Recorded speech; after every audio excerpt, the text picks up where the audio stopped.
पाणी पाणी पाणी पाणी पाणी पाणी पाणी आई ग पाणी दे पाणी. अरे काय होतं तुला, चक्कर येत आहेत का? धर पाणी पे. आता वेळाळे मामा येतीलच, मग ते आपली जेवणाची व्यवस्था करतील. अरे 4 दिवसांपासून पोटात अन्नाचं एक सुद्धा कण नाही. रोज उपाशी राहून किती दिवस काढायचे? कधी येतील आपले गुरुजी? अरे आज येणार होते, आले वाटत. ते बघ ते बघ. काय रे, काय चालू शाळा ठीक आहे ना? अरे मी काय म्हणतो, ठीक आहे की नाही? गुरुजी 4 दिवस झालं पोटात अन्नाचा कण नाही, काही खाय प्यायची सोय झाली नाही. सारी पोरं उपाशीच आहे.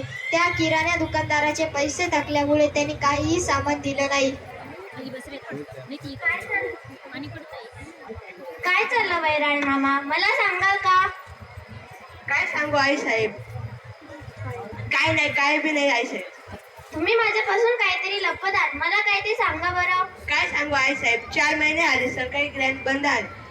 त्यामुळे किराणा मालाचं बिल थकलं, त्यानं सामान देणं बंद केलं.